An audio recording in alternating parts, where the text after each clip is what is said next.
Da, da, da, da, da, da. Bow. Welcome, everybody, into the High Noon Rant. I am Pugs Moran. We do this every day, Monday through Friday, 12 p.m.-ish. 12 p.m. It's what time? Trust me, I'm setting up before 12 p.m. So I know sometimes we don't actually hit the ground running till about 12:00. Well, today, look at that, 12:08. But, it's always around this time. Pretty consistent, too. You got to admit, pretty consistent every day for 3 years, almost 2.5 years, 2.5, almost 3 years. Every day, pretty consistent.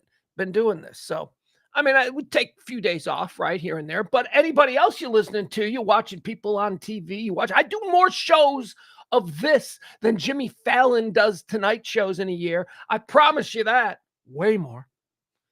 Dude takes months off in the summer. Not me. All right, little coffee.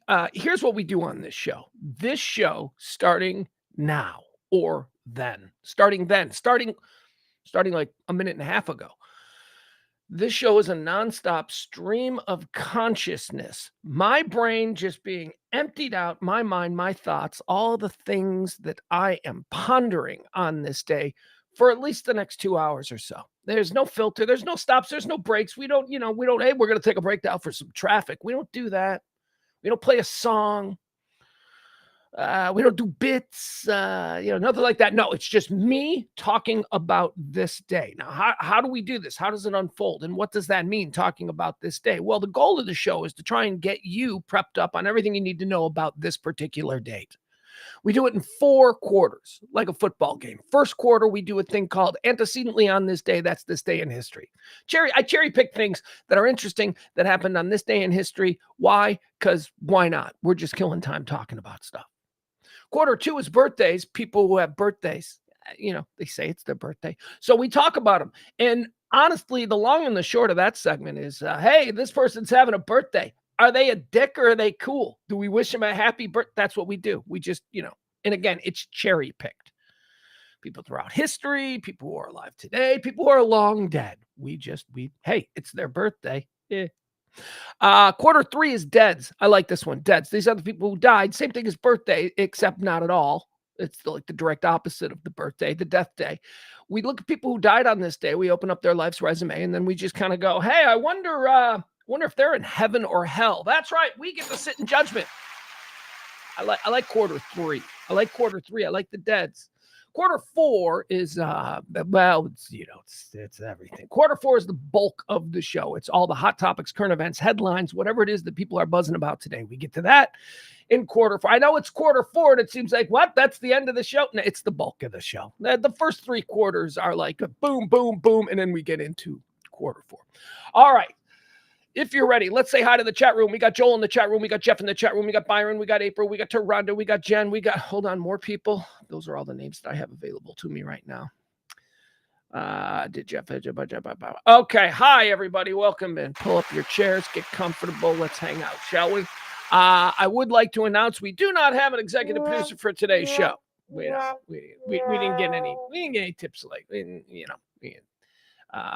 We got 2 little ones. That's awesome. Oh, no, that's not. No, I hit the wrong button because I got big, dumb, fat fingers. We got two identical, nice little tips. Thank you very much. This show runs on your tips. We're in desperate straits, but I'm not going to beg because I think the writing is on the wall as to what this is going to be moving forward.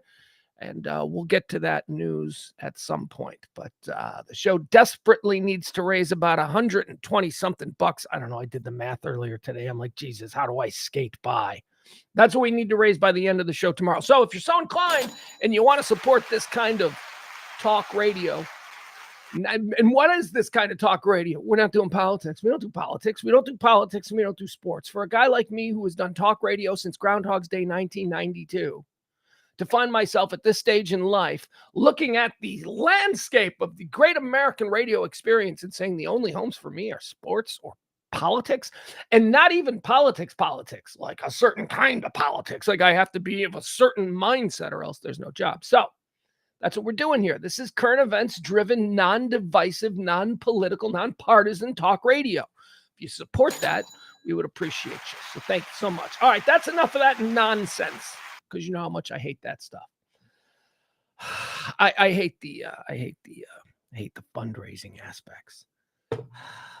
Which is also what, I told you, I used to work in the charity game, worked in the charity business for a number of years. And that was like, oh God, the worst thing the worst thing I do is ask for money. I can't ask for money. I hate it. You know what I mean? But I was able to do it in the charity business because I was just I drank the Kool-Aid on whatever it is that I was supporting. So I felt like I was like fighting for people. So that was different. It's harder for me to do that here because, one, I'm the charity, and really there are far more deserving charities out there than me. But yeah, it's funny because I used to be really good at raising money for like the veterans charities and stuff like that. I was good at that. I could talk to anybody. I could make people feel guilty because I think it wasn't about me. You know what I mean? It was about somebody else. And I would be willing to do things in the advocacy of others that I just wouldn't do for myself. Is that a thing? Is that a psych? I should talk to my therapist about that. Why can't I do that for myself? Why am I not good at, you know why? Here's why. Narcissistic me. We've talked about my co-host. From time to time, you'll hear this disembodied voice chime in off mic. That's narcissistic me. That's schizophrenic me. Narcissistic me is another guy I've got control of. Schizophrenic me is the voice in my head my entire life who has told me that every good idea and decent intention I've ever had is just garbage and that I'm a piece of crap human and that I should just go and lay down. That's him. He's my buddy. He's been my constant companion this whole life. He's in there from time to time when I say something stupid. He's the first to jump in. Anyway, we'll figure that out. We'll figure out why. I have these difficulties. And that's honestly what this show has been for 2.5 years. Yes, I try to give you everything you need to know about today. But also everything you need to know about me, because I am a mess. I am an absolute mess. Let's get started. It's the High Noon Rant. I'm Pugs Moran. The day is February the 7th, year of our Lord, 2024. I don't know. That's not a day. It's not even an important, I don't know. It's just a day. February 7th is the 38th day of the year. There's 327 more of these until the end of the year. 327 more days. You got 327 more days. You better have the most kick-ass New Year's Eve ever in 24, 25. You've got 327 days to plan. Get started. Let's get started. As I say, we do the show in 4 different segments, quarters, we call them. The first is antecedently on this day. It's just a fancy way of saying this day in history. Antecedently on this day in the year 1900, a Chinese immigrant in San Francisco falls ill to the bubonic plague in the first plague epidemic in the continental United States. And of course, it was a Chinaman. And I think that's funny. 1900. It just so happens, 1900, it was a Chinaman who brought the bubonic plague to North America. I'm just saying. I used to believe, there was until, when we used to talk about Ebola, when I was doing talk radio in the 90s or the 2000s, and we would talk about Ebola's coming, I used to be of the opinion that all of these horrible things come from Africa. That they all just come from somewhere in Africa. And if we could just control the place in Africa where all these awful diseases come from, we'd all be better off for it. You live a little bit, a couple more years of experience. Now, all of a sudden, I'm realizing I don't think it's Africa at all. I think it's China. I think all these things are coming from China. Bubonic plague, 1900. Antecedently on this day in 1940, the second full-length animated Walt Disney film is released to the public. The second full-length animated? 1940? What was the first Walt Disney animated full length? Kevin Barber in the chat room. Kevin Barber! He used to work for Disney. He would know that answer. But this one was Pocahontas. Or no, I'm sorry, Pinocchio. Pinocchio! It's Pinocchio, I know. But I used to call it as a kid Pinocchio. And it stuck. Pinocchio! Antecedently on this day, 1940, released in theaters. Antecedently on this day, 1962, the United States bans all Cuban imports and exports. That's right. You know what that then? Snow White. KB, Kevin Barber. He's our Disney expert. Kevin Barber tells us Snow White would be his offering as the first full-length animated film, followed up on this day by Pinocchio. Also, I see my man Koj is in the chat room. My old buddy Kojak. This next one's going to affect him, or probably did affect. Oh, actually, no. If I know Kojak, this had no effect on him whatsoever. On this day in the United States, we banned all Cuban imports, including cigars. Cuban cigars. Couldn't get Cuban cigars. Some dudes can get Cuban cigars. You know what I'm saying, Coach? Some dudes. Everybody needs to know Kojak. On this day, antecedently in 1990, dissolution of the Soviet Union was going down. The Central Committee of the Soviet Communist Party agrees to give up its monopoly on power. And they all just disappeared with their nukes and their looted billions into the hinterlands of Eastern Europe.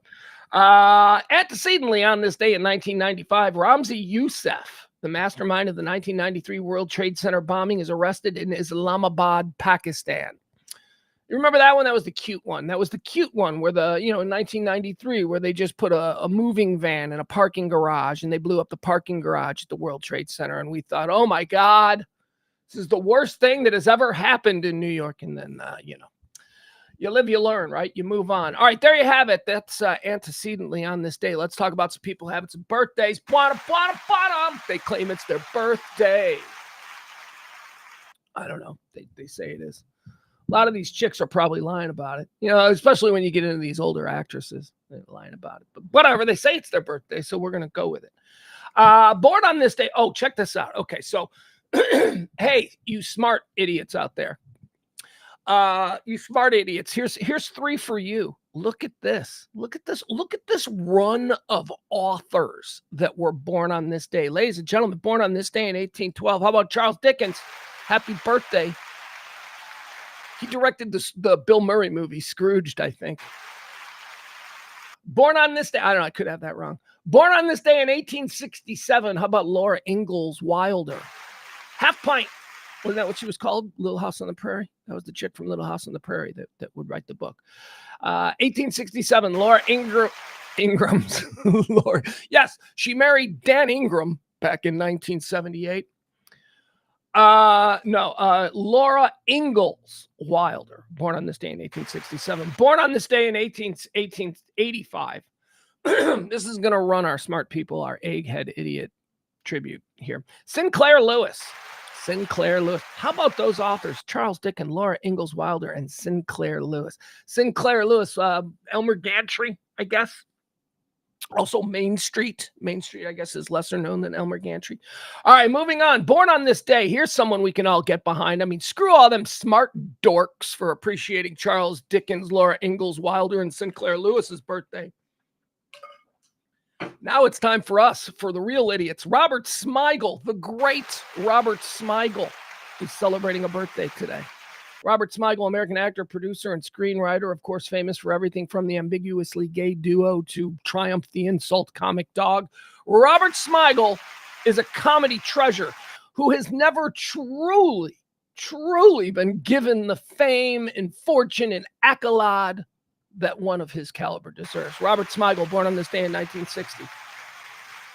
Also born on this day in 1960, oh, this is an interesting one. This is interesting in that, like, whose career would you rather have? Would you rather have Robert Smigel's career, born on this day in 1960, who is so highly regarded, like the funniest people on the planet, the biggest comedy stars in the world, like, will drop everything to hang out with Robert Smigel. Robert Smigel is really well regarded in comedy circles, really high up there. So you got his career, which has been consistent, but again, never really all that, fame and fortune. Or also born on this day in 1960, you could have James Spader's career. James Spader's career or Robert Smigel's career. Now, James Spader, of course, he was a has-been in the 90s. In the 90s, he was nothing. In the 90s, he was like, remember that Brat Pack actor James Spader that for like 5 years in the 80s was in every other film? James Spader was in like every other movie between, I don't know, he was like 19 and 28 or something. I don't know, whatever it was. He was in like he's a big star. He always played the dick in John Hughes movies. Maybe not all. He was never a nice guy. He was always a bit aloof, always, played kind of a snob, character named Blaine, that kind of dude. But then he had nothing in the 90s. He was kind of a joke. And then what? Like he had to wait till the late 2010s to get that blacklist. I don't know. Happy birthday to him, James Spader. That's a discussion for you in the chat room. Whose career would you rather have? Right now, would you rather be Robert Smigel or would you rather be James Spader? I think the money is a wash. As a matter of fact, I think Smigel might have way more money than Spader, simply because Smigel has ownership of the stuff. And Smigel isn't as famous as the stuff he's created. So Smigel might have more money.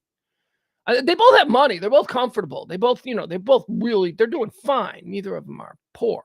But I don't know. Anyway, man, but Robert Smigel never got women. Never. Robert Smigel never got women. Probably you pay for him because he's got the money. We said that, but that ain't a thing. Nobody wants that. Spader got women. Spader got 80s women. Spader got 80s, 90s. Spader got like Demi Moore in her prime type women. Yeah, I think I'm going with Spader. I think I'm going to say that all things being equal, just because of Spader and who he was in like 1988, I think I'd go with Spader. All right, moving. But Smigel, man, so revered. What means more to me? Having sex with, Heather Locklear in the back of the Viper Room in 1990, or being highly regarded by like Chris Rock and Dave Chappelle and people like that. I don't know. We'll move on. Born on this day in 1962. Here's a big one. There was a time being when you could say he's the biggest that there's ever been. And he's also one of these dudes who is so big that he can be a has-been for 30 years and then just go, you know what? I'm going to play Super Bowl halftime, because there are certain people who get to that level who they can then do whatever they want with their career. I mean, nobody's calling him a has-been, right? Even though he hasn't exactly been top of the charts recently. Nobody's saying, hey, whatever happened to, because everybody's like, you know what happened to him? He probably bought a mountain range and now is governor of a whole separatist land somewhere. I'm talking about Garth Brooks. Garth Brooks, it's his birthday. He is he's not as big as he once was, but he's as big as they make him. He's as big as they make him. Garth Brooks today could walk to the end of his driveway and go, I'm playing football stadiums this summer. And you know what? He could do it. It's freaking Garth Brooks. Happy birthday to him. Born on this day in 1962. Here's another one. Born on this day in 1965. Here's a big one. Although, if I'm being honest, I when I looked at this morning and I said, oh, it's this dude's birthday today. Like, how am I going to talk about this dude? Because the last comedy special that he did, I didn't like. And it was like, everybody's like, everybody's going to love it. Oh, it's going to be great. And it was kind of disappointing. And I'm like, I wonder if he's disappointing now. I wonder if he is no longer the guy who did Bring the Pain. Chris Rock. It's Chris Rock's birthday. Chris Rock is the author of one of the single greatest stand-up comedy specials of all time, Bring the Pain. It's, I mean, I don't know. What do you want to do? You want to talk about Sunset Strip? You want to talk about Carlin on Campus? What do you want to talk about here? Because you're putting Bring the Pain, Chris Rock's 90s HBO comedy special. You're putting Bring the Pain. You're putting that up there. But he doesn't seem to have a fastball anymore. Chris Rock doesn't. He still tries to do the Chris Rock stuff, and he's got the cadence and it's Chris Rock, but the content just doesn't move me the way it once did. Anyway, happy birthday, Chris Rock. I mean, you're very important. You're one of the gods, but, hey, who am I, right? Born on this day in 1974, happy birthday to a Dallas-Fort Worth icon, a legend, a guy who I drank at bars with. Never really talked to him, but we were in the same bar at the same time. It's like, hey, that's Steve Nash. Steve Nash. South African / Canadian. I know. That's always funny. Oh, I knew Canadian, but South African you always forget about. Steve Nash, South African / Canadian basketball player. 2-time NBA MVP, Steve Nash. Born on this day in 1978. Here's another dude, one of them dudes who quietly, like when he's 80, like this dude will be like 85 and they'll be, we'll all be dead. Well, I will. He'll be like 85 and they'll bring him out on the Oscars and it'll be like, we're renaming the Cecil B. DeMille Awards to the Ashton Kutcher Awards. I'm telling you, this dude, don't be sleeping on Ashton Kutcher. This dude's doing stuff behind the scenes that's like, wow. You want to dismiss Ashton Kutcher. You know, the whole world wanted to dismiss a middling stand-up hack comedian back in the early 80s by the name of Byron Allen. And Byron Allen is now one of the most powerful men in global entertainment. Yeah, did you know that? Byron Allen. Well, that's kind of the same thing Ashton Kutcher's doing. Ashton Kutcher's like buying companies and he's starting production wings and he's buying the rights to stuff. Ashton Kutcher is involved. Born on this day in 1978, Ashton Kutcher. Also born on this day in 1990. Here's a shout out to my 14-year-old son and his like favorite guy on the planet. This is so weird. This is the difference between our generation and their generation. Like the most famous, the biggest celebrity in my kid's life, the dude that my son thinks is like, I mean, I don't know. He's like Mick Jagger to him. Is a young man celebrating a birthday today. Born on this day in 1990, Irish YouTuber Jacksepticeye. Jacksepticeye. That's his name. It's Jack Septic, like septic tank. Jacksepticeye. Like your eye. Jacksepticeye. All one word. Jacksepticeye. He's an Irish kid. He's an Irish kid who does a YouTube channel where he plays games. Oh my God.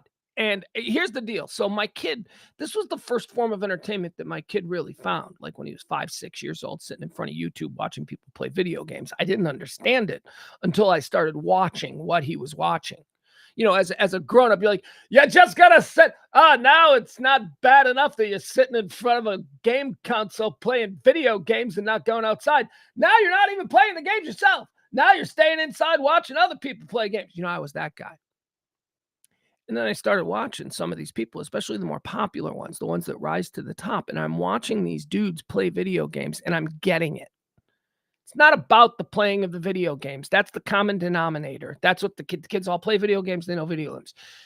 It's about the individual personalities. These people are stars. Some of them, I mean, look, some of them are just, your kid in a basement. But the ones with 50 million followers and stuff like these people are stars.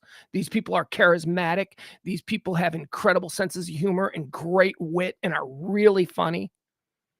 So I started watching all of these things with my kid, just keeping an eye on it because early on, there's a lot of these dudes dropping F-bombs and stuff. And I'm like, hey.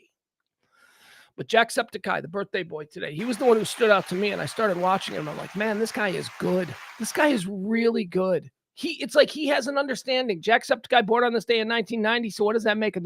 34 years old. My kid probably started watching when he was like 24. Probably 24, 25, 26. And I'm watching this kid and I'm like, wow, this dude, Jacksepticeye, knows that he's got kids watching. This dude is being responsible. There are no rules. There is no, hey, the government and the FCC, man, they're going to come down on you on YouTube. I mean, YouTube will stop you from being a fucking Nazi, which is good. But also, you want YouTube being aware of who's watching the videos and what kind of content is being made available to them. So, So Jacksepticeye self-polices himself. I'm watching this dude and I'm like, he stopped himself from swearing. Sometimes he swears, but he's a good person. And I'm watching it. I'm like, man, not only is he funny, not only is he witty, not only is he good at these games, but I'm totally fine with my kid liking this guy. I'm totally fine with my kid sitting here watching hours upon hours of this dude Jacksepticeye play video because he's a good person. And I got that from hours of watching Jacksepticeye. Happy birthday. I'm happy that my son has somebody cool like him to, watch. And I'm also happy that my son likes him because some people might think he's a little bit corny and cheesy. But all right, there you go. Those are the birthdays. Want 'em. They said it's their birthday. Now let's put people in hell. What do you say? Heaven or hell? This is where we get to play judgment. Let's jump into the chat room, though, before we switch. Adam Reyna says, I'm weird because there's 2 generations between me and my 2 kids since I'm a late Gen Xer and Maddie is an early Gen Alpha. I am a smack dab in the middle Gen Xer and my son is a late Gen Zer. My son is, I think he is the last year of Gen Z. So my son is straddles Gen Z and Gen Alpha. So I don't know what that means, but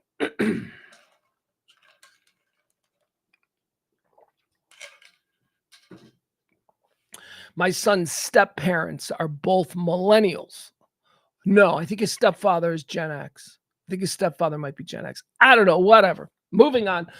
Barney says, my kids love that guy, and I absolutely do not get it. Barney, are you talking about Jacksepticeye? Well, you don't have to get it. Your kids have to get it. All you have to do is not recognize any, negative forces there. Like, you cannot get what they see in the entertainment value, because I'm with you on that. I don't really get it either, but I'm not a gamer. I've never been a gamer. My son is a gamer. So maybe gamer culture, that's the connective tissue that you need to get it. I just simply go on the personality, the character of the person that we're watching. And I've deemed Jacksepticeye to be a good person. Barney says the cranked up mic and the yelling make me want to break stuff. You sound like my grandpa listening to some Van Halen back in 1984. That's what you sound like, Barney. Resist that. I get it. I totally get it. It's not our world anymore, dude. We're older gentlemen. We now must sit, and we must watch the younger generations defile all that we have built.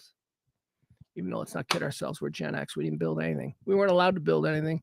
The boomers wouldn't give it to us, and then by the time we were ready to take it from the boomers, we had to fight off a bunch of millennials. Not fair.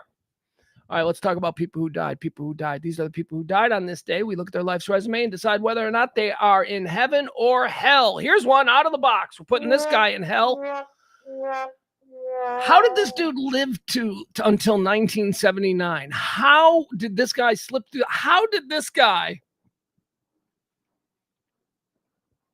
I don't even want to click on how he died, because if he died of natural causes, I'm going to be like, what? Dead on this day and going straight to hell. Nazi Dr. Joseph Mengele. Dr. Mengele. Like, come on. He's got a job waiting for him in hell. Like, he's not just going to be like, you burn in the pits of eternity. Like, he's in charge of making sure the pilot light is, always lit for the flames of eternity. I don't know. Joseph Mengele, no doubt there, right? All right, dead on this. How did he live to 1979? Did we cut him? Was he ravaged by dogs, or did he just die peacefully in his sleep one night? 1979. Joseph Mengele didn't only survive after World War II. He lived. Do you know how many Dick Clark's New Year's Rockin' Eves that guy got to see? All right, moving on. Dead on this day in the year 2000. This was a shock to my little Gen X heart. I never understood this guy. This guy was just a thing that was very popular when I was very little. He was just a thing. He was given to us. He was, he just went on TV. There were only 3 things to watch on TV. And so we liked this guy. I didn't know if he was a Muppet. I didn't know if he was a part of Sesame Street. He seemed very Sesame Street-like. I was 4. I was 5. I never understood Doug Henning, but we're putting him in heaven. Doug Henning. Do you remember Doug Henning? You remember when magicians were still, viable guests for talk shows on TV? Who did we have back then? Doug Henning was our guy, right? We had Doug Henning, and I guess later we had David Copperfield, who was sort of the antithesis of Doug Henning. Like Doug Henning was, I'm a hippie, man. I look like a hippie. You had long hippie hair, and you wore like a tie-dyed shirt, and you would always be like in a yoga pose on stage. And that was Doug Henning. He was awesome. We loved him. He was like, I was a little kid. I was like, dude does card tricks. I don't even know what he did. What did Doug Henning do? I got to go to YouTube. I got to go to YouTube today. I'm putting him in heaven just because, fond childhood memories. But I don't really know. There's probably a lot of rocks. I bet he was weird. I bet. But was he bad weird, or was he just hippie weird? Because hippie weird is like an ideological weirdness that just doesn't fit with our modern cultural norms. Just a little bit like bare feet and sex with strangers. I don't know. Can't do that stuff anymore. So I don't know. Doug Henning, I'm putting him in heaven. Dead on this day in 2015. He's going straight to hell. He is Dean Smith. He is a college basketball coach. We don't do this much with college basketball coaches. Legendary college basketball coach at North Carolina. I just think Dean Smith was probably a bad guy. I just think that anybody who coached at that level, be it football or basketball in the NCAA in the 1970s, probably a bad guy. There's probably a whole lot of, bad stuff going on there. So Dean Smith, dead on this day, 2015, putting him in hell. Dead on this day in 2017. I'm putting this guy preemptively in heaven just because of childhood memories. Yet again, Richard Hatch. Don't be confused. Wasn't there another Richard Hatch? Remember like season 1 of Survivor? Wasn't Richard Hatch the naked guy? Wasn't he like naked weird guy who went to prison for tax evasion? Wasn't that also Richard Hatch? I don't know. This Richard Hatch, he played Starbuck. He played Starbuck on Battlestar Galactica when I was a little kid.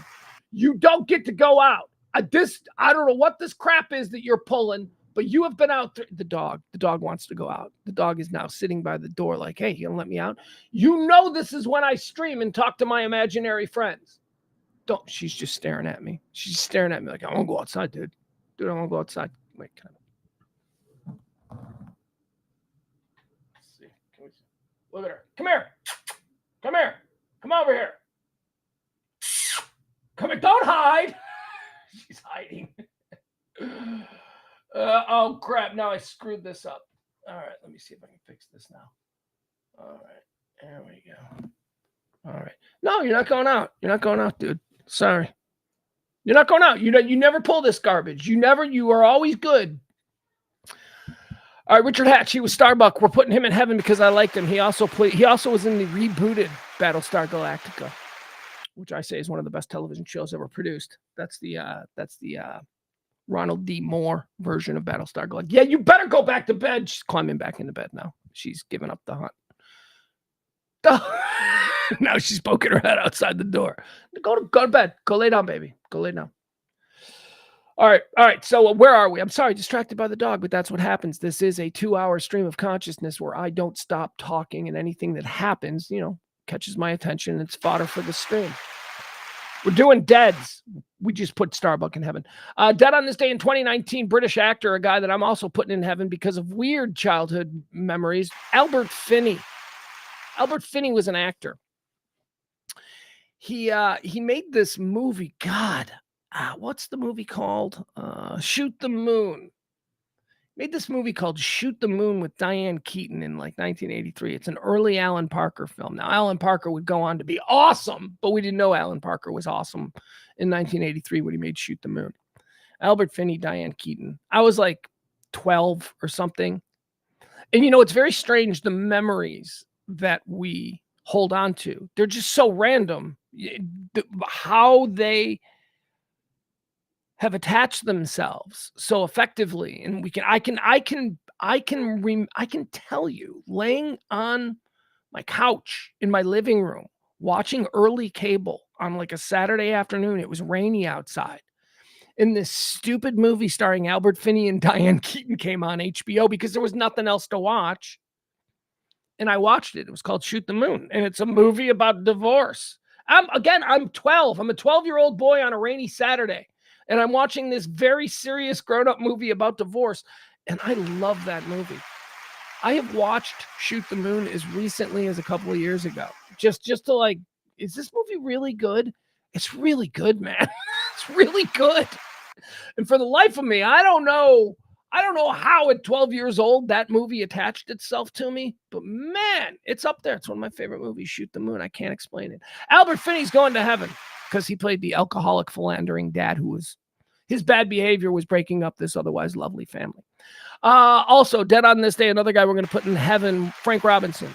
Frank Robinson, baseball icon. If you're an old head baseball dude like myself, you know Frank Robinson. Frank Robinson, famous for being the first black manager in baseball. And he was a player manager. 1975, goes all the way back to 1975. Frank Robinson, multiple time. I don't even know how many times. Multiple time MVP. I think he was for a period of time. I don't know if this has changed. For a period of time, he was the first MVP of both the American League and the National League. Like he was MVP in the National League, then got traded and was national. Anyway, Frank Robinson, he's going to heaven. He's a dude.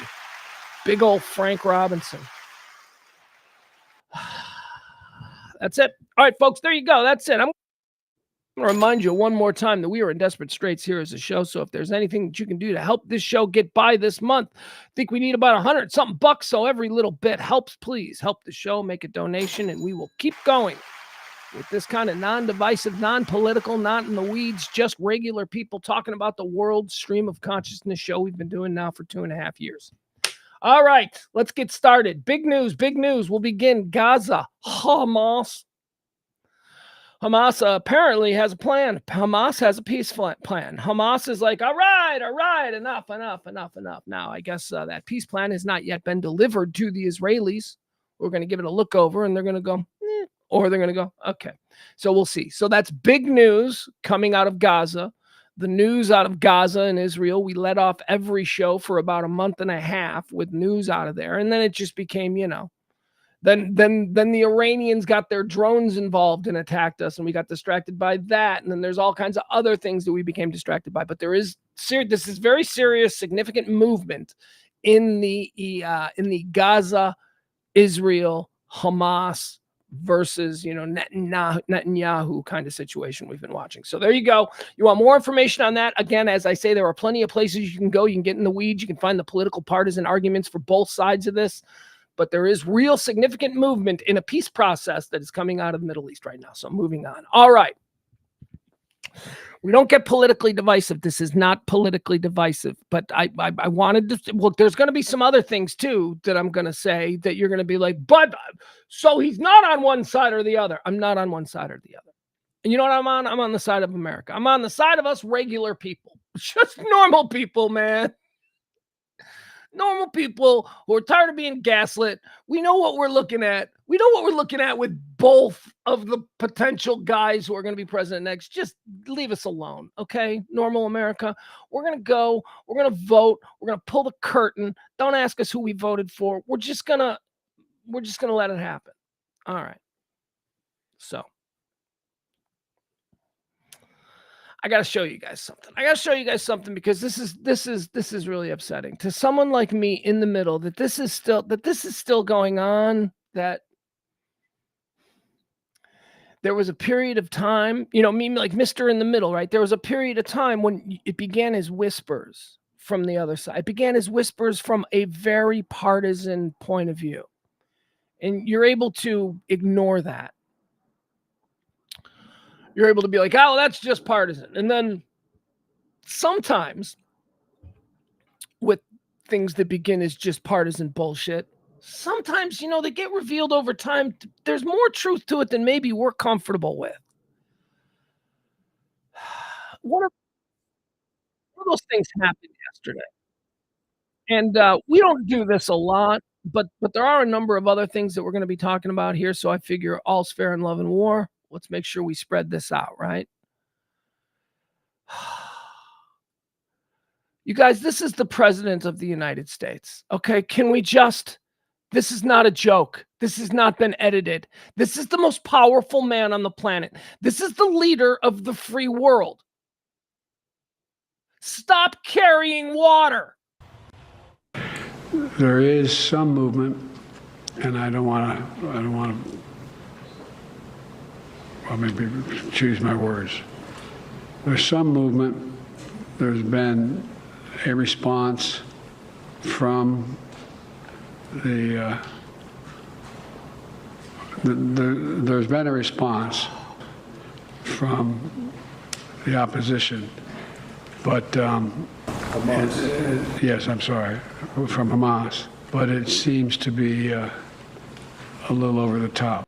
All right. So, look, you cannot be an honest broker. You cannot be somebody who anybody is ever going to take seriously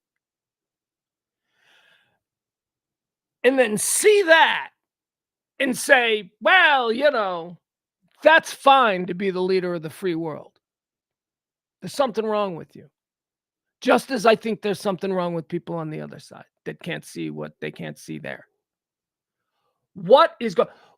This is not me pointing this out, is not me, just so that we're clear. Me pointing this out is not me going, Trump, MAGA. That is not what I'm saying. I don't do that on this show. There's a whole other slew of issues there, but we're not talking about that. We're not being transactional in this particular dissection. We are talking specifically about that. The president of the United States, who is seemingly somebody I wouldn't feel comfortable entrusting with the television remote. I saw people on the news making excuses for that. Oh, well, sure. Democrats, Joe Biden. Come on, man. At this point, it's got to be just about ego for Biden. Like, he doesn't want to give it up. Give it up. Give it up. There are other people that could step in, that could absolutely change the entire balance and the metric of this coming election. We're 1 year in. It's not too late. He cannot be president another 4 years. That cannot be president another 4 years. We need to see what else is. We need to see what else is an option. God. And by the way, let me also just say that what we just saw, that doesn't make him a pedophile. That doesn't make him Creepy Joe. That doesn't make him all of that other bullshit that you monsters are out there peddling about a dude who at worst seems like a career politician who has made his way in the Washington game. And maybe at best just seems like a doddering, nice old man. That's who that guy is, but he is obviously incompetent to be the ruler of the free world. Doesn't make him an evil man. Shit, man. Let's build him a statue and turn him into a hero for having the ability to recognize a self-sacrifice is needed. He needs to step down. That is crazy, you guys. That's the president of the United States. We can't have anybody of I don't want anybody. Remember earlier this year when I was like, let's just do nothing but elect dudes over 80. Because my thinking at the time was that dudes over 80 hopefully would have made their money elsewhere. And at this point, was regretting some of the shit that they'd done in their lives, and maybe were looking to be pious and decent and had nothing more to gain. That's what I was thinking. Guess what? It turns out people over 80, I don't know that they have the mental capabilities to do it, because we've got two dudes who are right at about 80 years old. Both of them are the leading candidates to be either continue as president or be president again. And they're both doddering old fools. God damn. Now, I don't want anybody in their 30s either. That scares the shit out of me. A dude in his 30s who's willing to make any deal possible just to get fame. No, I don't like that either. 60s. Let's just do dudes in their 60s. That's it. Let's just find people 60 and above and elect them to, I don't know. Guys, I got no answers here. All I know is that is shameful. It is not shameful of Joe Biden. It is shameful for the people around him who know what is going on there. All right, moving on. Here, this is a big story that was happening today. I need to find an update on this. I need to see if this story has been updated. I was following it earlier this morning. An alarm came through on the scanner. Bump, bump, bump. Updated. Okay, so it's been updated. Let's see. Is there a new headline? Rescuers search for 5 Marines after finding their helicopter crashed in a California forest. Okay. So there's a bunch of Marines that were flying from Las Vegas, an airbase in Las Vegas, to Miramar. No, not Miramar. Was it Miramar? Where was it? Hold on. San Diego. Yeah, it is Miramar. They were flying from Creech Air Force Base outside Las Vegas to Marine Corps Base Air Station, Miramar.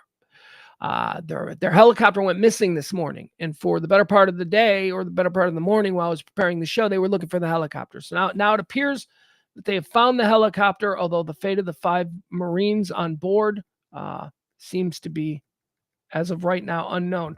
Rescue crews are searching for 5 U.S. Marines after finding their military helicopter crashed in Southern California's Pine Valley. The 3rd Marine Aircraft Wing gave updates on Wednesday. The Super Stallion had been reported overdue while en route late Tuesday from a base near Las Vegas to one in San Diego. Searchers early Wednesday morning combed difficult, muddy terrain for the aircraft amid a rain and snow mix. This according to CAL FIRE and San Diego County Sheriff's Department.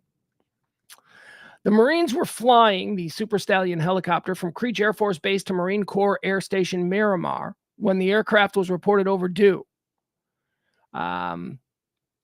It It is a heavy lift helicopter that can move troops and equipment and carry as much as 16 tons of cargo. The Marines on board the wrecked aircraft are assigned to Heavy Helicopter Squadron 361s. Winds were gusting. Radar indicates a heavy band of precipitation swept through the area last night while it was flying. All right, so we don't have any updates on them. So crashed, no description of the crash site. So we don't know. Okay, so keep a good thought. We got 5 Marines out there. Maybe some of them survived.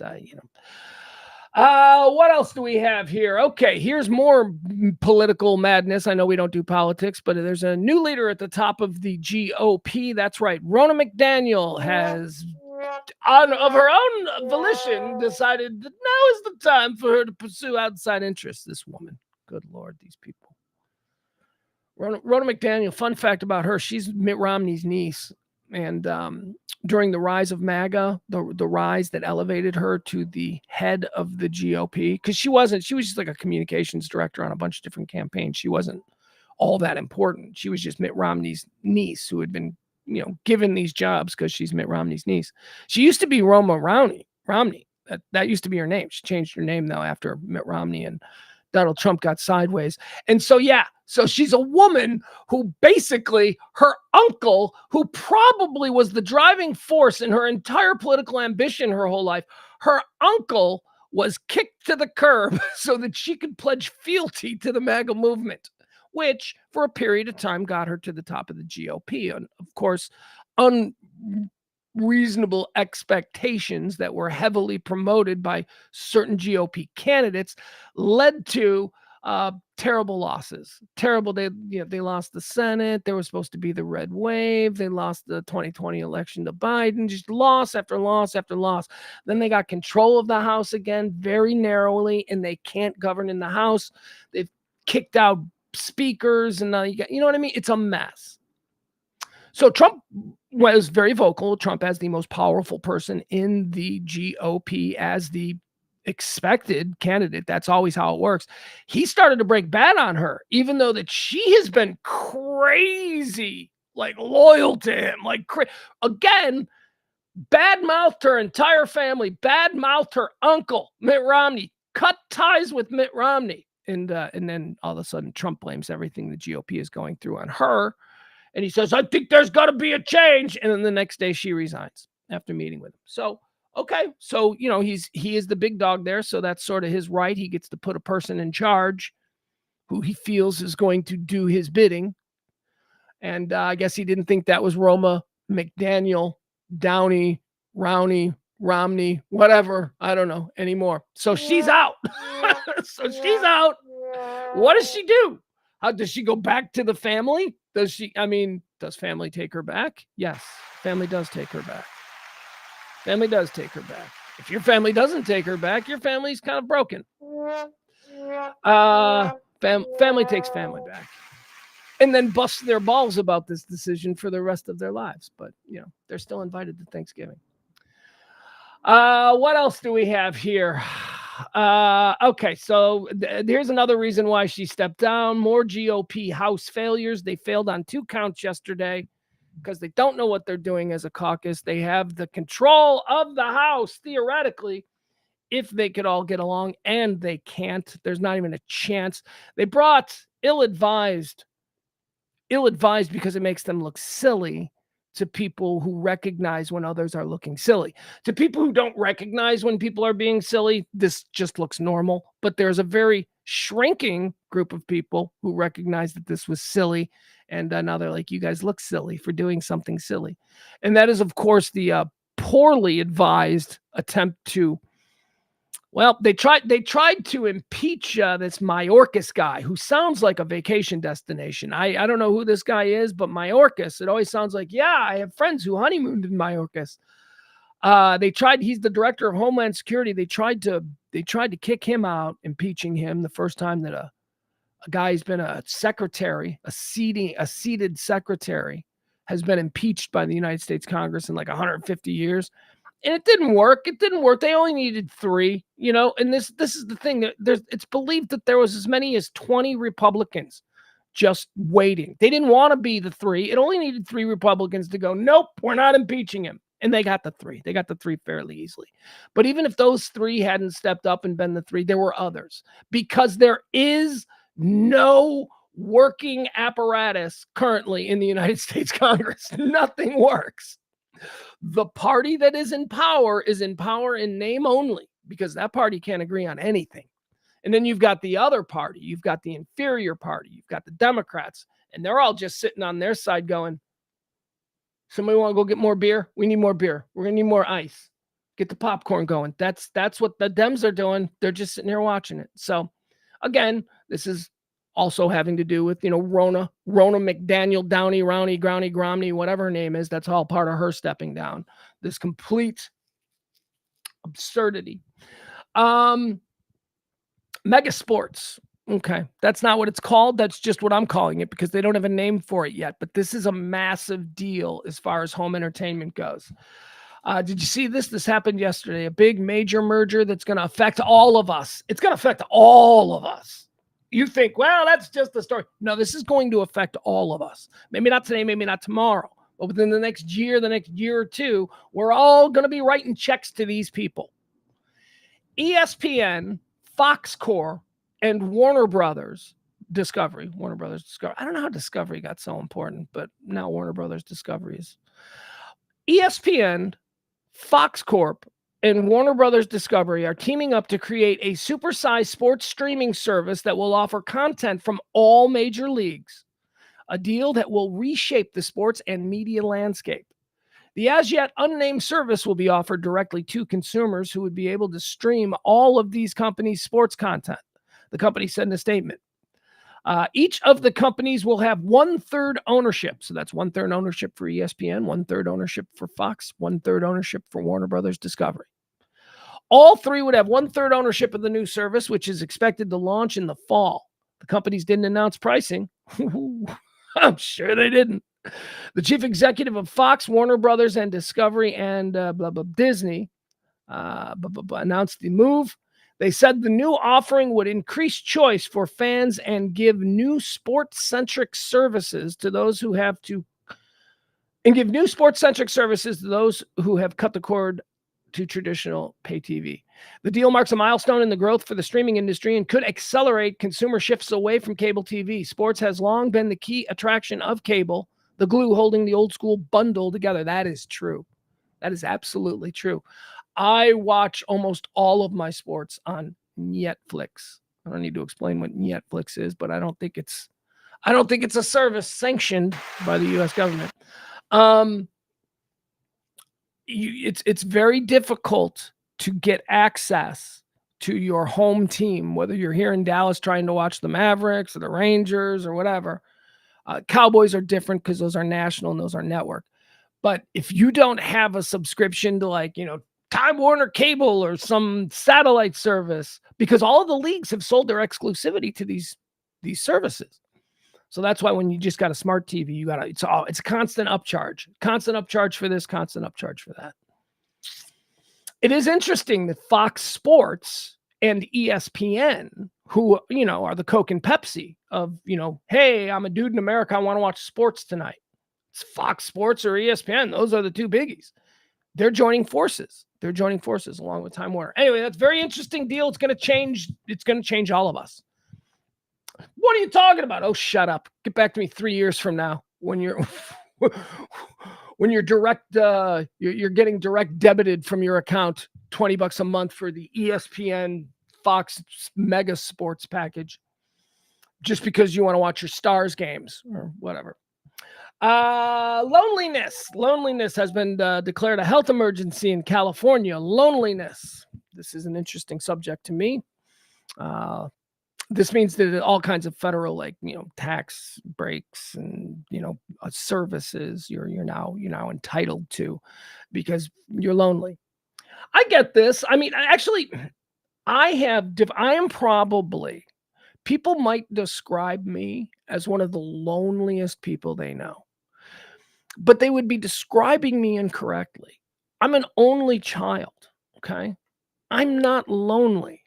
I'm alone. And there is a big difference between seeing yourself as alone and being lonely. Being lonely means you're pining for something you don't have. Being lonely means that you're missing out on something. No, I'm alone. That's a choice. That's a choice because I don't know, maybe it's because from the moment I was born, I have been alone and I've been in my own head. I don't like to be bothered. My friends, they get so angry at me because I am terrible on the phone. I don't talk to anybody on the phone. I do not give good phone. People are, you okay? Yeah, I'm fine. All right. So what else is new? Nothing. What's going on? What are we doing here? If we're gonna talk like this, there needs to be beers in front of us, and we need to be in a bar. What are we doing here? But I'm not lonely. So I have a hard time seeing loneliness as, but again, this is what we have to do if we want to be a decent person in 2024. Just because we don't personally understand how this can be a thing doesn't mean it's not a thing. So I don't know. Is loneliness? Aren't a lot of people who are lonely though? Here's how I think about it, okay? Because I got a lot of friends. I got a lot of friends. I don't have to be alone if I don't want to be alone. But aren't there a lot of people who are alone? Not entirely due to their own choices. And I don't mean they're choosing to be alone. I mean their life choices has led them to an existence that is very solitary. Like maybe you're a jerk. Maybe you're somebody who's just super argumentative with everybody. Maybe you just have this ego where you have to be a contrarian on every issue and people don't want to be around you. Maybe you're not attractive. Maybe you're not attractive and you're a jerk to be around. I don't know. Sometimes I don't know about tax dollars going to help loneliness. As somebody who's a loner, I don't know about that. I don't know. Anyway, California, there you have it. There's been a death on the set of a new Marvel series. I think that ought to just come on. Let's wrap up these Marvel series. We don't need to see, an entire 8-part series on Ant-Man's personal assistant. I don't think that needs to be a series. So we got a new series that's coming to one of these endless platforms that show these Marvel TV series. This isn't a movie, but it's a series called Wonder Man. What the hell is Wonder Man?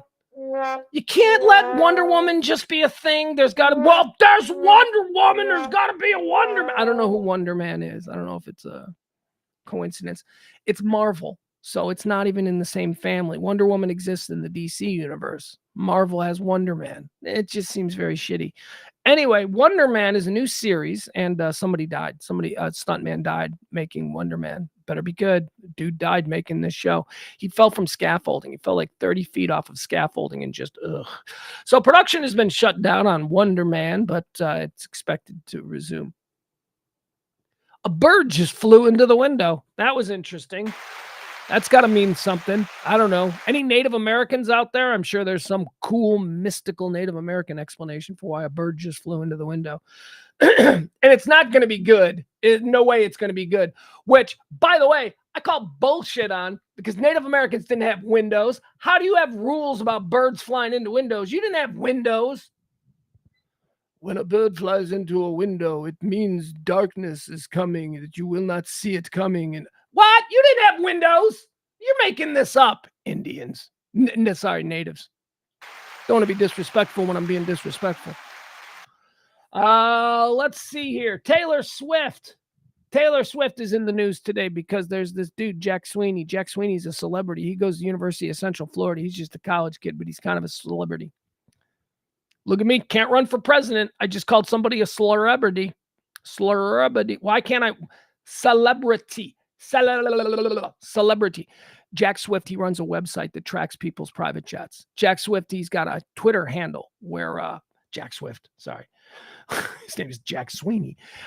Jack Sweeney has a Twitter handle that tracks high-profile people in their private jets, and he's been tracking Taylor Swift's private jet, and she's like, stop it, that's weird.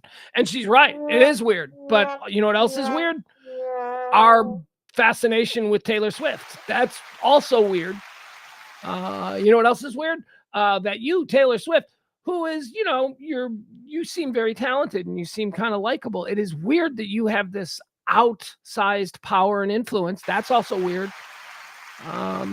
A lot of it's weird, Taylor. I know, I agree with you. It's weird that he's tracking your jet. Now the question becomes, is it wrong? Well, it is weird. How do you feel about weird? I like weird. I embrace weird. I think weird is good sometimes. But that's kind of bordering on stalker weird. All right, I don't know. If you know what, if a judge goes, you shouldn't do that.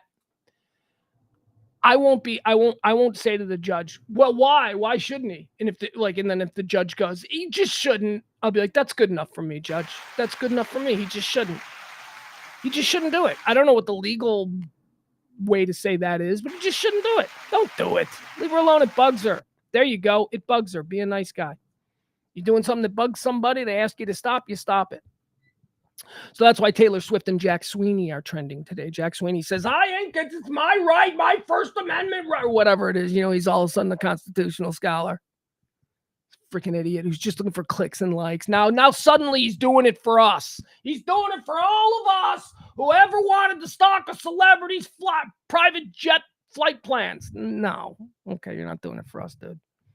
We don't need to know the exact location of Taylor Swift and Elon Musk's jets. By the way, Elon Musk is also suing this dude. That's someone you don't want to be sued by. Well, Taylor Swift too, right? You don't want to be sued by anybody who's got endless resources. You don't want to be sued by anybody whose ego is not quite as big as their bank account, and yet their ego is still supersized, because that ego will want satisfaction, and they will burn through all the money in the world to get it. And if that means destroying you, dude, could you imagine being a college kid and having to go into court against Elon Musk? Good Lord. I mean, Taylor Swift too. You don't want that. You think Taylor Swift's got her cousin Donnie as her lawyer? No, Taylor Swift's going to come in with an armada of like the best legal minds money can buy. You don't want that. So just stop. There you go, Jack Sweeney. Here you go. Stop. Maybe she'll write a song about you. Weed workout. There's a big study out that says that if you work out with weed is good for you and to work out. I could go through the whole story. All right, I will. Because why take me? Why take my word for it?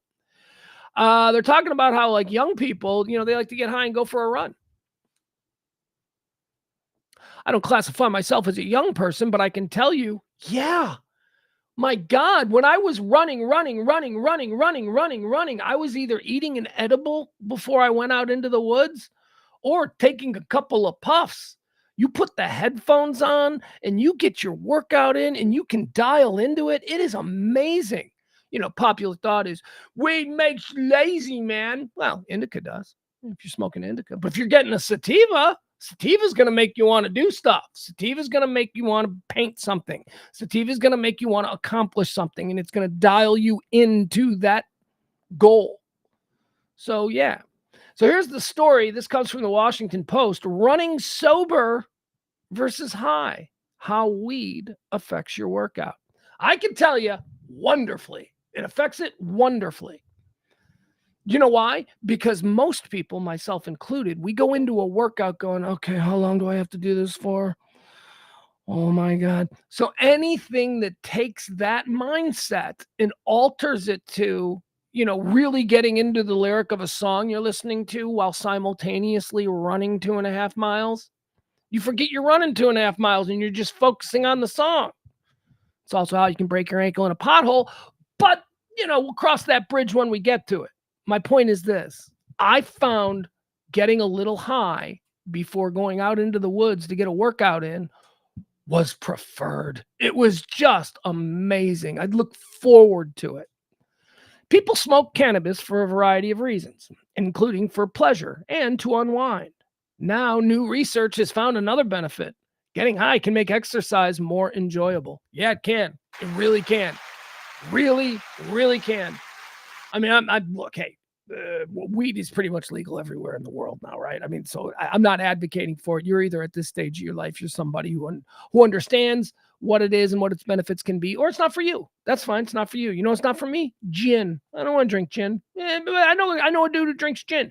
I got some really good gin. You should come over and try it. Nope, not going to try your gin. Don't like gin. No, it's not for me.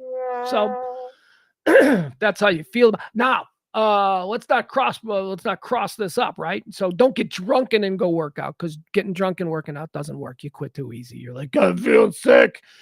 So no, not the same thing. Anyway, people smoke cannabis for a variety of reasons, including the pleasure of unwind. Now, new research has found that getting high can make exercise more enjoyable. The study included 36 runners who were experienced cannabis users. Isn't that a weird thing right there? 36 runners who are cannabis users, right? That's programming. Programming says, that ain't a thing. My programming tells me that cannabis users are on the couch eating cheese ding-dongs. No. Cannabis users are in the gym. Cannabis users are in professional sports. Cannabis users are all over the place because it doesn't do what you've been programmed to think it does. The study includes more than 36 runners who were experienced cannabis users. When they smoked or vaped marijuana before exercising, they enjoyed their running experience more, with greater sense of that euphoric runner's high compared with when they are sober. I don't know if that's true. I can say probably. I have probably experienced that. I think that explains why, first time I went out and got high and then went for a run in the woods, why the next time I was like, I need to get high again, because that was a really enjoyable experience. And anything that you can do to make the exercise regimen more enjoyable, why not do it? I mean, if it doesn't negatively affect your workout, and it doesn't, it makes me more goal-oriented. The study included more than 36 runners. It says here, they enjoyed their running experience more with a greater sense of euphoric runner's high. The notion of weed smokers as exercisers defies stereotypes. Well, I would get rid of stereotypes and just put my word in there, programming. It defies programming. Many people associate, because that's what stereotypes are, many people associate marijuana use with laziness and a lack of motivation. But past research has suggested that many frequent users of cannabis also happen to be people who frequently exercise. Yeah, man, go out to the woods and look at the dudes throwing a Frisbee around. Those dudes are exercising, and they're high. Angela D. Bryan, a professor of psychology and neuroscience at the University of Colorado Boulder, said her team, said her team initially began studying the issue because they wanted to understand how the legalization of cannabis would affect public health. At the time, they theorized that legalization might worsen the obesity epidemic in the United States. It has not. So see there, like that's where the programming comes in, right? So if we legalize marijuana, that means that everybody's going to quit their job and sit on their couch and eat pints of ice cream. The obesity and diabetes problem in this country will be amplified tenfold simply by legalizing marijuana. Well, they found out that was bullshit. This is a healthy generation of young people, y'all. This generation of young people ain't like us. I told you I'm watching Mad Men, right? I'm rewatching Mad Men. So there's this big scandal in the neighborhood where the Drapers live because there's a divorced woman who moved into the neighborhood. And she walks. She goes for walks. 1960, she goes for walks around the neighborhood. And it is the most scandalous thing. Where is she going? And then she's like, well, sometimes I just like to go for a walk. It's good exercise. But you're not going anywhere?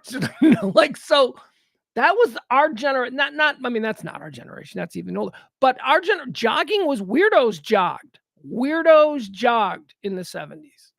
Well, musclehead meatheads lifted weights, maybe there was some makeshift gym down at the firehouse or wherever. There were no health clubs, so we didn't do any of that stuff. And the idea is that stoners are just a bunch of, no, this generation is very into weed and physical fitness. They are. My kid is crazy healthy. And I make fun of him, although not too loudly, because I understand that in the grand scheme of things, it's really good that he's healthy. But my God, he works out every day. Every day. When I was his age, do you know what I was doing? I was coming home and eating a box of cereal in front of an MTV. That's what I was doing every day after school. Every day after school, he goes and he power lifts with like some power lift team at his high school. I don't know. And then his mom's always got him, like, doing yoga and doing marathons and stuff. Anyway, point is this: marijuana is legal, and kids are more athletic and more exercise driven than ever before. So these two are going to coincide, and now they're doing a research study that says, yeah, you know what, it doesn't really affect it in any way, other than people seem to think they like to exercise more now when they're high. Why? Because people like life more when they're high. Let's just cut out all the middlemen, and let's get to what this is really about. People, according to this study, seem to get more enjoyment out of exercising when they're high. That's what this study says. Well, guess what? People get more enjoyment out of life in general when they're high. Let's talk about Super Bowl week. We got a couple of stories we need to address. It is Super Bowl week. I promised you every day that I would bring you the latest and the most interesting tidbits going on there at the Super Bowl. And I lied to you about that because there's really nothing going on there. Nothing good. Couple days. Give it another day or two. Then we'll start to have the scandals. There will be a scandal. I haven't seen it yet. Somebody, like I say, somebody's going to get caught with a prostitute. Somebody's going to get a DUI. Somebody's going to get arrested for something like fighting on the strip. Something's going to happen. Every Super Bowl week, something happens. So we'll see. We're still waiting. It's only Wednesday. Today's the day, though. Today's the day. Tomorrow, Thursday, is when all the people arrive and it starts to get nuts. So really, I expect some kind of madness on Thursday, but also tonight. Don't be surprised. Some kind of breaking news that comes out of the Super Bowl tonight. Gambling. So yeah, this is the thing. 68 million Americans are going to gamble on the Super Bowl. 68 million Americans. So obviously, the sport of football and all sports in America, look, all sports have embraced gambling. This is another wild swing from past generations to this generation. I mean, I remember growing up, I remember my grandfather telling me about a minor league baseball event that was happening in Las Vegas. And he's like, yeah, and there's this minor league thing in Las Vegas. And I remember my grandpa going on and telling me about how Las Vegas could never have professional sports because of the access to the mob and because of gambling and all that influence, and that how professional sports does not allow gambling. And now this was a man who was born in probably 1918. So his thoughts on gambling and sports were pretty solid. You gamble, you lose everything. Got to keep gambling out of sports. I don't know if he ever really questioned it or thought it through, but that is not the attitude of today's person. Today's person is, let's bring gambling into sports. Let's bring gambling in. There is no more fear any longer of a corruption of the reputation of the league. That was always the big thing. The leagues themselves, the NBA, Major League Baseball, NHL, NFL, they wanted nothing to do with gambling because of the association of the fixes in, and credibility of games, credibility of the league has always been the most important thing. Somehow they got past that. I don't know how they got past it, but now gambling is being embraced. And you still, which is weird for baseball, FanDuel, you can bet on baseball, you do all this stuff. They still got dudes that aren't, in the Hall of Fame in baseball, namely Pete Rose, because of, gambling behavior, which now seems crazy since they're making all this money off it. There's a lot of moving parts here. I'm not a gambler. I'm not a gambler because although I've never had money, and I know people who don't have money are often gamblers because I'm hoping I win. I've never had money, but I'm also not an idiot, and I understand that I'm probably going to lose the money I don't have if I gamble. So I don't gamble. I've never gambled. I don't like it.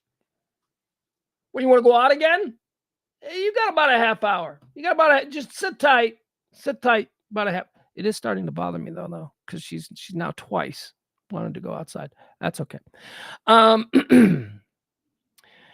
Legalization of gambling. Now, we don't have it here in Texas, so this is not a thing that anybody here in Texas has experienced. But legalization of gambling that is happening everywhere else has completely changed the way people watch sports, the way people...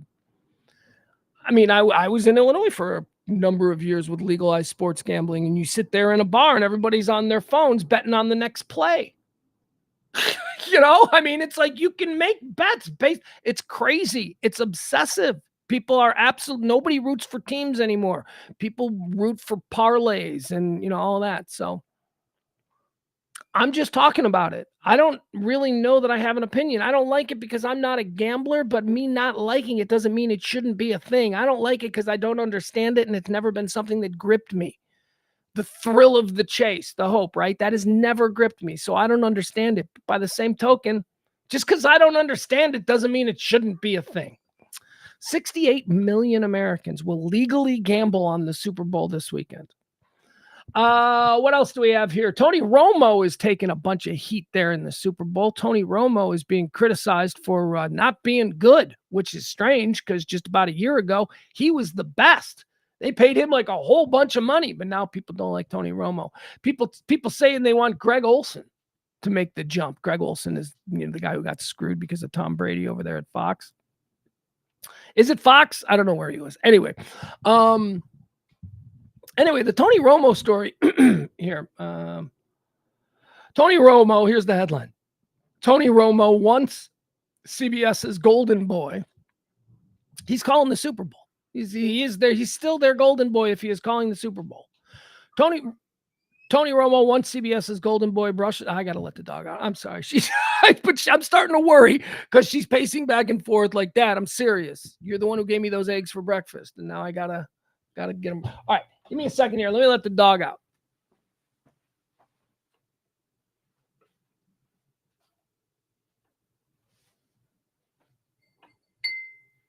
Come on, girl.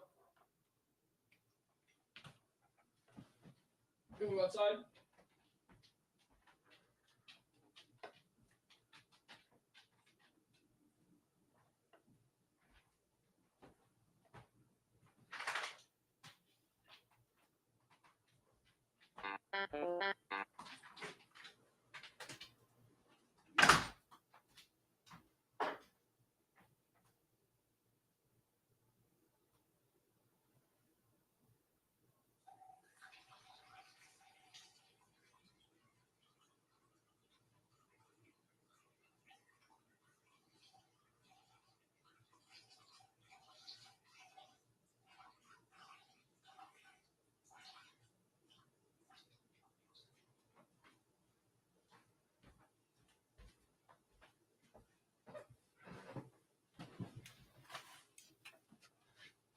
All right. Sorry about that. As I let the dog out, I noticed there were two squirrels sunning themselves on the fence line, which froze the dog in her tracks because the dog saw the squirrels and the squirrels didn't see the dog. So any minute now, we should hear an eruption of barks as soon as the dog decides to pounce on the squirrels on the fence. The dog's not going to get the squirrels. The squirrels are going to get away. There's no chance the dog's going to be successful, but that's what we're about to be interrupted by a chorus of going crazy. Tony Romo, once CBS's golden boy, is now taking all kinds of strays inside the Mandalay Bay on Tuesday. Romo sat next to his broadcast partner, Jim Nantz, surrounded by a dozen of reporters. How do you handle the criticism, Tony? Someone asked. Romo, wearing a gray jacket, tailored slacks, and white sneakers with no socks, smiled. And he said, I was the quarterback of the Dallas Cowboys. This is small potatoes. All right. Not really, though. It's the Super Bowl. It's kind of bigger. But I don't understand it. I like Romo. What is the criticism of Romo? Like, I understand. See, we always go through this. I always say, why are people so mean to announcers? Just stop it. They're all good. They're all really good at what they do. Do you know how bad you would be at that job? You're going to sit there and you're going to criticize Al Michaels. You're going to sit there. You're going to criticize Chris Collinsworth. You're going to sit there. You're going to criticize Tony Romo. Do you know how bad you would be at that job? You inarticulate fool. Stop it. I don't know. It's easy because they're high profile, because we all watch it and they're the ones talking the most. And so I don't know. I don't get it. I think Romo's great. I think they're all great. I honestly, there is nobody, not like Magic Johnson. Like, do you remember Magic Johnson when they put Magic Johnson on NBA and he was terrible? And it was like, okay, that guy's obviously not as good as the other people. He's obviously not as good as Al McGuire, who he's sitting next to. He's obviously not as good as Bob Costas or whoever it was he was with. So that was obvious. And he only lasted a very short time and he was gone. But once you get to the level of like a Tony Romo and a Jim Nantz or a Chris Collinsworth or whoever he's with, Joe Buck and Troy Aikman, you people are good. They're good. Does it bother you that Tony Romo is also good at broadcasting? Because, here's a tip for you. Broadcasting ain't that hard. If you've got the slightest bit of charisma and even a little bit of articulation in your vocabulary, then you could probably do okay. And Tony Romo has done fine. Like $30 million a year, fine. So I don't know. I don't get it. I don't understand why everybody's like, Tony Romo. Why? Because people need to be heard. That's why. People go to Twitter and go, I'm going to do a screen on Tony Romo. It ain't about Tony Romo. It's about them. It's about them. I want to be heard. And here's a name that other people know that, that's what it is. So stop it. Tony Romo. Nobody cares. Nobody's interested in you, in your take on Chris Collinsworth. Seriously. Every time Sunday Night Football was on Sunday nights, Chris Collinsworth would trend. It'd be everybody, I don't understand how this guy has a job. What do you mean you understand how he's got a job? He was a very high-profile wide receiver for the Cincinnati Bengals for a whole lot of years. He was actually a television star. He was on a Love Boat and stuff like that. Women thought he was hot. He did commercials. And then after his playing days were over, he slowly made his way into the booth. And now here we are 40 years later. The hell are you talking about? You don't understand how he got his job. It's Chris Collinsworth, for crying out loud. All right. That was James Parker. I don't know what he's doing calling me at 1:28. Must be important. Should we just call him back? All right, let's call him back.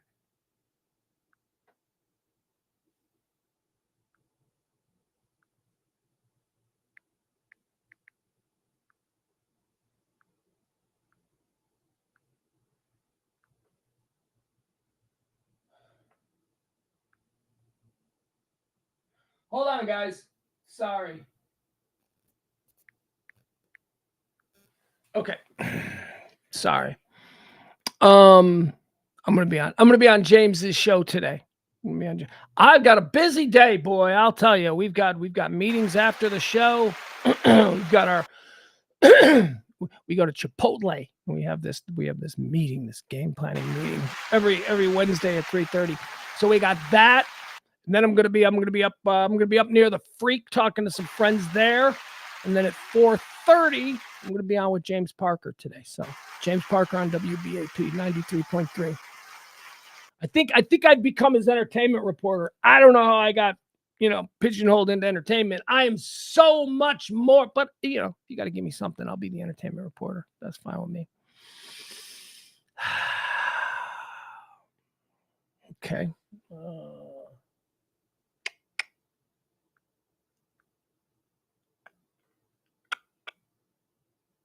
Sorry, hold on. Sorry, I'm just keeping track of all these things. Got a lot to do. All right, let's keep going. What else do we have here? All right, so the world hates Tony Romo. I don't get why you hate Tony Romo. Seems like a decent guy to me. What else do we have here? Oh, here's fun. This is fun, you guys. This is fun. I think this is fun, and I also think this is infuriating. And I will not be watching it, but if people want to watch, I think it's good. I will not be watching it on principle. Although now I'm confused because it's the first offering of this, and I want there to be more offerings. So maybe I gotta watch it. But on principle, because of who they'll be focusing on, I don't have any interest in supporting that nonsense. So I don't want to watch it. But I need to watch it because I need the numbers to be good so they can do more. What am I talking about? I am talking about Hard Knocks. You guys like Hard Knocks? Hard Knocks training camp with the Carolina Panthers, or Hard Knocks, the NFL reality series that HBO does. Hard Knocks. Now they've got Hard Knocks in season, where you've got the preseason Hard Knocks, where it's a team in their summer camp and their aspirations for the coming year. And then they've got the second Hard Knocks season, which is in season, which they jump in with a team who's in the middle of a playoff fight. Hard Knocks. There's a new Hard Knocks coming, ladies and gentlemen. And guess what it is? Hard Knocks Baseball. That's right. Finally, they are giving the football Hard Knocks treatment to Major League Baseball. That's right. There's been an announcement. Now, this pisses me off, right? I want it to be successful because I want this kind of content. I want this kind of baseball content. I want baseball to be seen. Well, okay, look, baseball's made a lot of changes recently. Baseball's having pretty good upswing the last couple of years. Year to year, you look at the popularity of baseball, and it's crazy. What baseball has done globally is insane. I mean, the Japanese are better than us at baseball now because baseball is a bigger sport over there than it is here. So anyway, baseball's coming back. But here's the problem. As reported by Bob Nightingale, who do you think the first team they're going to focus on? It's one of two teams. It's one of two teams. Hard Knocks is doing baseball. Guess what's team? Is it the Yankees? No. Is it the Red Sox? Yeah. Of course, it's the freaking Red Sox. So I don't want to watch that. I don't want to watch Hard Knocks baseball spring training with the Red Sox. I don't care about the Red Sox. I am tired of the whole East Coast bias bullshit. Dude, you know what? You really want to win over baseball players? You really want to do that? Do spring training with the Milwaukee Brewers. Do spring training with the I don't know, Arizona Diamondbacks. Boston, more. Boston Red Sox Nation needs more of the rest of us in the country going, our little baseball team is scrappy, but we sure wish we were the Boston Red Sox. Bullshit! Nobody freaking loves the Boston Red Sox anymore. It's an East Coast bias. It's people in that area that think that, the whole country loves the Boston Red Sox. Stop it. The whole country does not love the Boston Red Sox. The whole country does not love the New York Yankees. The whole country is not gripped every time these two teams play each other. And considering that they play each other like 60 times a year, it's a little bit much to endlessly hype each and every game.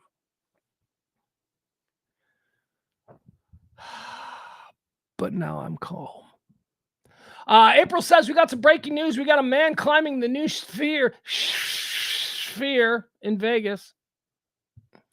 All right. Where do I find that story? Is there a clip of that? What's going on with the sphere in Vegas? All right. All right. Let's see. I need to find some video of this. I'm interested in somebody climbing the sphere, Las Vegas. Let's see.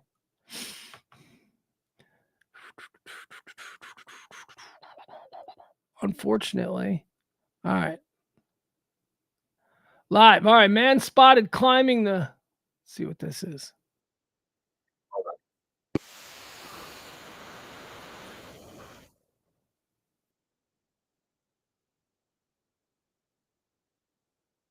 I'm Brian Horwath, live at midday. We are down here at the Sphere where just a gentleman decided to climb the Sphere. I'm just going to step out here, give you guys a shot. This is what we're looking at right now. This is the Sphere just off the Las Vegas Strip. And just under an hour ago, a man decided to start climbing the Sphere structure. And from what we can tell, he is still up at or near the top of the Sphere. Now, what we know about this so far, this is an activist. He apparently calls himself pro-life Spider-Man. So he is a pro-life activist. Now, we do know that Las Vegas Metro Sheriff Kevin McMahill just this morning during a press conference referred to this as a publicity stunt. Now, there. Yeah, all right. That's a publicity stunt. There you go. Okay. There's one of the crazy. There's a crazy Super Bowl week story. There you go. We'll find out more about him. If he falls, we'll come back on live. Although probably not today because I got a lot of running around today. I got a bunch of stuff I got to do today. Have you tipped the show yet? Oh my God, folks! If you could, that'd be great. The show needs what was it, like 120 something bucks? All right, help us out.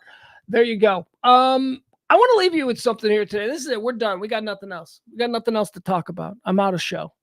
Look at us. A little bit early today. I apologize. A friend of mine sent me this. Now, I'd seen this before. This has nothing to do with the show that we do, but it's a joke. It's a good joke. It's a really good joke. And I think it might be the greatest joke ever written. And every time I see this joke, and I've seen it a number of times, but every time I see this joke, I'm reminded that, my God, I mean, how do you write a joke like this? This is just such an incredibly well-written joke and such an incredibly well-performed joke. It's also performed by one of the great joke tellers of all time. When you think about the great joke tellers of all time, Norm Macdonald is certainly up there, but also this guy. This guy is, well, we know him as Super Dave Osborne. Remember Super Dave Osborne? What's his Bob Einstein is his real name. He's Albert Brooks's brother. He was Funkhauser on Curb Your Enthusiasm, and that's where this video comes to us from.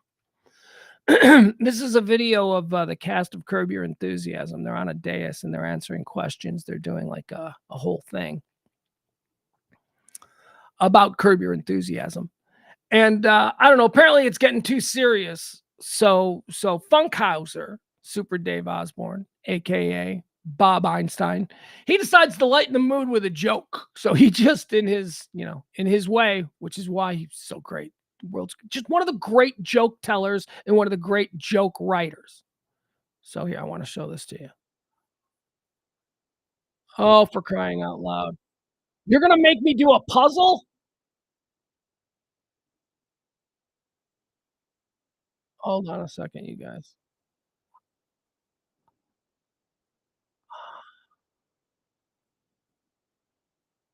Fuck this. Hold on. God damn it.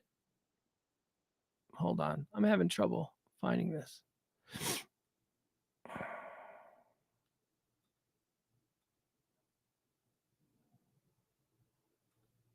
Oh, I can't believe after that workup, I'm not gonna be able to.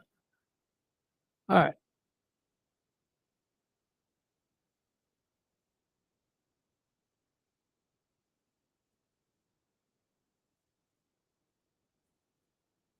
All right. All right, here you go. All right, here we go. We'll be able to show it. And it wanted me to sign in. And I'm like, what? All right. This is, in my opinion, the finest joke. And of course, now I can't make it big. Fuck. Oh my God! I hate TikTok videos! I fucking hate them! I'll try this again. That's nuts.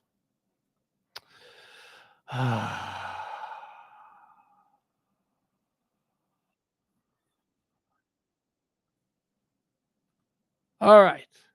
Now, nope, that's too big. Let's try this. Boom, boom. We're just killing time now, folks. I apologize. All right. I can't make it big? How can I not make it big? How come I can't make it big? How come when I do this, when I share this, Want to hear a joke? Oh, geez. not only can I not make it big, but I can't pause it. This is a real problem. All right. Anyway. Well, now the mood has been ruined. So we'll just have to do it like this. All right, here you go. See if this will work.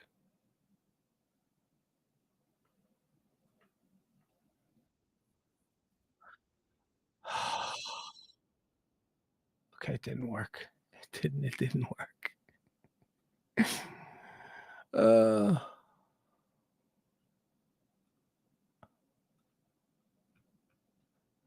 right, here you go. All right, the best joke ever written. We're just going to go with it right here. He interrupts. Kids walking down the hallway of his house. They're screaming in his parents' bedroom. Opens the door, there's his father dressed only in chaps. Mother's dressed in a cheerleading outfit with nothing on her, and they're going at it. He says, Daddy, what's going on? He says, just go to bed, sweetie. I'll tuck you in 20 minutes. 20 minutes later, his father's walking down the hall. He hears screaming in his kid's bedroom. He opens the door. The kid's having sex with his grandmother. He said, Billy, what the hell are you doing? He said, it's not so funny when it's your mother, is it? Yes, see? That is the greatest joke ever written. It's not so funny when it's your mother, is it? Oh my God! I was reminded. I fell down a bunny hole of last night. I told you my friend Mike sent me that. He's like, here it is, best joke ever written. I go, you're damn right. That's the best joke ever written. That is the finest joke ever written. And then I fell down a bunny hole of Bob Einstein doing jokes. Bob Einstein doing just one-liners like that. Seriously, I would love to.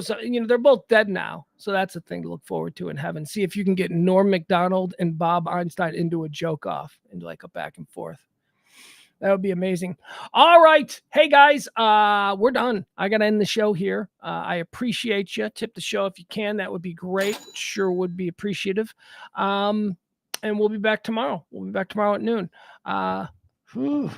Anything else? I'm trying to think if there's anything else that I got to say. I don't. Have a great day. Appreciate you. You can find all the old shows at pugscast.com. Also find all the great entertainment that you need to get through your day. Go to radiomisfits.com. They are who makes this all possible. You make it all possible with your tips. And I see that some people tip today, so thank you so much. But we still have a number we need to get to, so don't stop now. I'll let you know when we get there. Hopefully that would be a great way to start the show tomorrow. To announce that no more, we're good. We can stop trying to raise money for a couple weeks. All right, we're done. We're out of here. We love you, and have a great day. Bye.